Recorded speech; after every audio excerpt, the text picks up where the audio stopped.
They did wrap up Contender Series yesterday, this season of Contender Series, and it's been going on amazingly for almost 10 years now. As far as That's crazy. Yeah, it is insane. It feels like it was like 3 years, right? It really does. How about the fact that they've given out in the history of Contender Series 292 contracts as a result of that show? This particular season had the most KOs and most subs on it, and they gave out 46 contracts. Now, when Dana White reads off these stats, he does kind of read them off as like, oh, we broke records, but ultimately they decide. Like, they could decide whether or not they give 6 contracts, 1 contract, 3 contracts. I'm not hating, but they're the ones who are ultimately breaking their own record here. Bottom line, you got to give the fighters credit. There's been some great performances, great finishes, great knockouts, great subs. And it's good to have these guys on because they're willing to fight on short notice. They're willing to, fight relatively cheap. And you're able to build up stars. 292 is entry-level contracts. Entry-level contracts. It's a nice little number. Now, my friend Sandhu, Chamatkar Sandhu, had this post on his social media. Season 1 PT 2017. I remember it was going on around the Maymac press tour. That's when it first launched. They gave out 16 contracts. 2018 Season 2, 23 contracts. Season 3, 2019, 30 contracts. 2020 Season 4, 37. Season 5, 21, 39 contracts. 2022 Season 6, 43. 2023 Season 7, 46. 2024 Season 8, 42. And this past one, Season 9, 46. So it's grown from 16 in 2017 to 46 in 2025. Does that say anything? Or like Brendan Allen wins that fight, the exact same fight in 2025. Does he get a contract? It feels like the standard has shifted for whatever reason. I don't know why. But you're trying to say Brendan Loughnane should have got a contract back What did then? I say? I said Brendan Allen. Excuse me. Brendan Loughnane. No, of course. I'm just saying, is that not even a thing? Because I feel like that ended up being a good thing for Brendan Loughnane. He got big stuff from PFL, big contract, big money. It's all worked out for him. Of course, I know he wanted to be in the UFC, but it kind of ended up being part of his identity, which isn't the worst thing to have a gimmick like that. It just seems like the standard has changed a little bit since it first started. Yeah, and look, they have way more events that they have to fill up as well. And, we talk about the tier system with events, and there's a lot of Apex cards that, aren't as intriguing as your pay-per-views, as your location fight nights. They're just, they don't have the same caliber there, and they populate a lot of these guys in those cards. I think it's perfect for fueling the UFC machine. And that's exactly why I think everybody loves it so much. And they've told people that there is a different emphasis when you're fighting on Contender Series. We're looking for killers. Dana White famously told Brendan Loughnane in that first season. And that's what they go in there to do. It even last night's show, as an example, just full of spellbinding KOs, like really spectacular stuff. But I do have concerns in terms of what it's done to the regional promotions. I know that's a bit of a deep dive, but a lot of these fighters are getting rushed into these situations and straight into the UFC, and they can get ate up and spat out a lot quicker. I think they've changed the focus of regional promotions, particularly ones with management arms who want to get their guys into the UFC, want to keep the machine moving, rather than what we used to have, the champion like McGregor, like Ian Gary, Paddy Pimblett, guys who were built up regionally and were basically superstars before they were walking in the door of the UFC. I think that's happening a lot less because they're fed into this machine a lot quicker. And just a note on Dana White's press conference last night, he said like they're going to start doing these internationally. I think that's a bigger conflict again for the likes of your Cage Warriors, for the other promotions, LFAs, whatever it is on Octagon. UFC Fight Pass. Yeah, I mean, if they're taking these shows on the road, I wonder if that's cutting into their pie a bit, But I'd imagine they'll start in Abu Dhabi and things like that. I doubt we're going to have them popping up in London for absolutely no reason. Maybe one will coincide with the London shows while they're over there. But I think it's all great for the UFC. It all feeds the UFC's business model very, very well. Just everyone else, I think they might have slight concerns about that. Although I do see the regional promotions shifting their focus, as I mentioned earlier, in terms of the management arms and things like that. It wasn't an official announcement, but Dana White was asked by, I do believe, Oscar Willis of the Mac Life, hey, what's up with Contender Series? That was the last sort of piece left as far as all the rights deals, the big story of 2025. And again, there's no press release, there's no official announcement, but he all but said, yeah, all but likely we're going to Paramount as well. And so I never believed, some people I was talking to said, like, you know what, maybe ESPN keeps it because it's just good content, there's a fan base, it stars before, but I never believed if ESPN wasn't going to be in the UFC business, why would they keep this? It doesn't make any sense. And if Paramount is all in on the UFC business, why wouldn't you want the fights that get the fighters into the UFC? And so in case you were wondering, and in case you missed it, and in case you're a big fan of the product, of the brand, it sounds like as far as America is concerned, Dana White Contender Series is going to be on Paramount beginning in 2026. There's still, if you're keeping tabs on the TKO rights deal pie, there's still some things that they can sell off. There's AAA. As far as Lucha Libre is concerned, they own that. There's the WWE library, but we're starting to cross them all out, and they're going to be, they're going to be pretty well put. There's a lot of big stories to follow in 2026, as we talked about yesterday regarding rights deals. And for those that may not be interested in this, like, this really dictates the health of a promotion, how much they can pay fighters and how many events they can put on. You're looking at Top Rank right now. They're in a state of purgatory.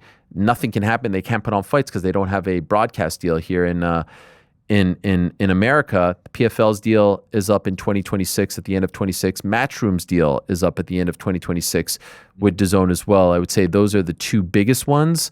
There's some other ones that are probably going to pop up as well, but those are the ones that I'm really looking forward to seeing how they play out. Who watches Contender Series here religiously? I feel like GC is a big Contender Series guy. Is that accurate? I would not say religiously. Of the 10 episodes that they did this fall, I probably watched start to finish.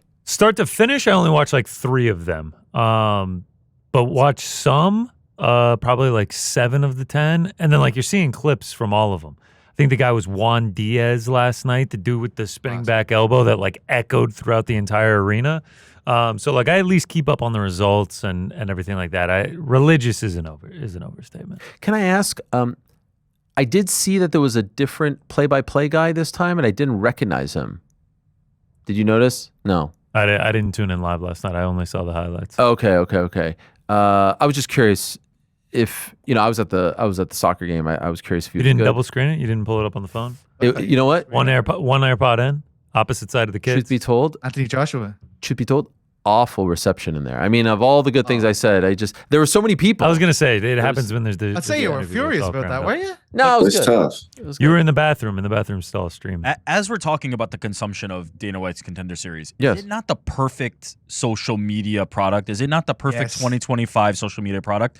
Like, truth be told, I don't know how much value you get out of being the broadcast partner for it, because there will be an audience that tunes in live. Diehards love it. Diehards love it, but my point is there's not a lot of backstory. There's not a lot of stakes. You don't really have to tune in. You get the clip on social media and you feel like you consumed it, and you can just kind of consume it that way. Like, I have not watched a single second of it live, but I've seen all the big highlights and knockouts from actually, I went back and watched that Fight of the Year contender from last week. But that was the only time I interacted with the actual broadcast version of it. Otherwise, you can consume it fully on social media. They produce this thing, it spreads everywhere, and then in 2 weeks, you're going to see half those fighters on a card somewhere, because that's what the prelims have become, is an extension of Dana White's Contender Series. It's a perfect 2025 and beyond product. Well, even watching it live, it's pretty quick paced. Like you're getting 5 or 6 fights in 90 minutes to 2 hours. Like it doesn't take up a ton of your time. It also is nice for fans. Like it's midweek. It happens on Tuesday evening. And to your point about how many knockouts and how many finishes there were, I don't know if it's because of the matchmaking, like they're kind of giving some of these guys squash matches to sort of put on a highlight reel and get signed, or if it's because you say no stakes. Like the UFC contract is the stake. And it's your moment to put on a moment.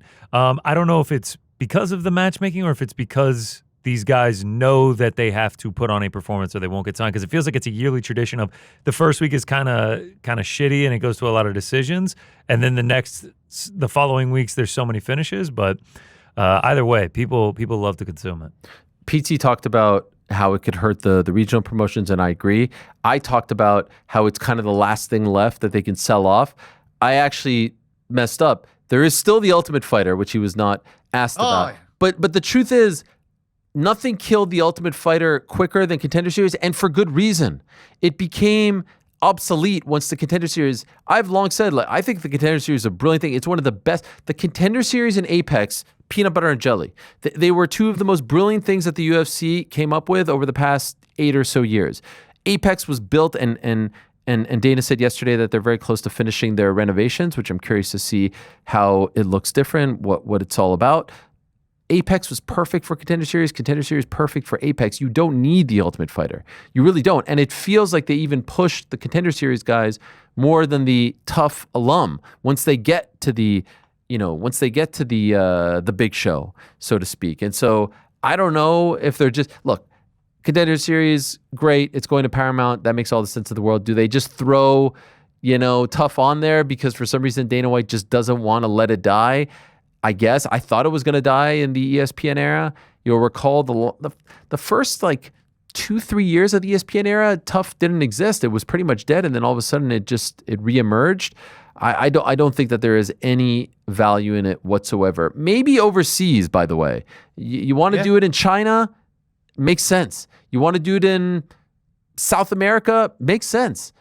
But here in America with Chael and no, I don't.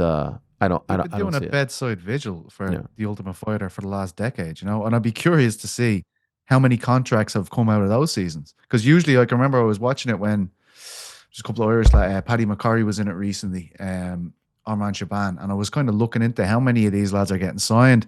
And usually it's just the winners and maybe a couple of other guys. There used to be the Ultimate Fight Night where everybody would get a go and you had a good chance of putting yourself in the mix if you got a good result there. It's just it's dwarfed in comparison to the opportunity that's presented by Contender Series in 2025. Maybe the route. You remember John Jones and Nate Diaz were on that show in Russia. Well, I think it was in Thailand, but it was Russian TV, right? Something like that. Yeah, something like that. I was actually They're talking. just getting in fights in the kitchen the whole time. It's just like fucking everyone's battering each other in different destinations around the house. I would just love to know how much they paid John Jones and Nate Diaz to appear. You know what I mean? A lot of money. Like those dudes aren't. You're gonna go into Thailand. this kitchen. You're gonna get in a fight, mate. You're gonna get one of these lads. You won't know what he's saying. He's just gonna fucking attack you. So, how much money do you want for that? I'd imagine a lot. Oh my gosh, I can't imagine. I can't. Actually, I think that all transpired at the same time that John was like, "Yeah, I'm in." Nah, I'm not in. And I think it was like he was living his best life. Yeah. Don't you know this? Yeah, that's what it was. I'm out here in Thailand living my best life. Getting I paid. saw him on the It scooter. was him grappling in the pool with random Russian dudes. By the way, yeah. it seemed like he actually was living his best life. But that was the one where he was on the moped, and he's you guys are talking about. He Look did at the me. Elon Musk run off the diving board. Yes, Living his yes. best He life. should have a yearly trip there, man. He looked very happy. And I was happy for him. He looked healthy. I do wonder if he's not on that show and he's not getting paid to live in Thailand and probably film like an hour a day, does he take the Tom fight? Because it did seem he got back, life kind of hit him, and he's like, you know what? Maybe I should have taken that $30 million to fight Tom Aspinall. Wasn't 30 million, I'd imagine now. I can't imagine they came with the 30 million for the kitchen scrap. You know what I mean? What do you mean? In For the Thailand? reality show. What did you just say?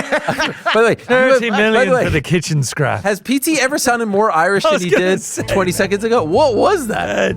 You sounded like Brian Peters, by the way. Like, 30 million for what the was kitchen that? scrap. Is that how you usually sound? Or do you have a fake accent on this show? Who was that guy? I don't even know what I said. I have no idea what you said, how you said it, who that guy was. What is that? Was that Gaelic? Oh, that was great. I'm going to go back and watch it. I don't know what the fuck I said. Sometimes when I have him count to 5, he does it in Gaelic. It throws me off. Yeah. How do you say it? 30 million for the kitchen scrap. That's not what I said. That's exactly what you said.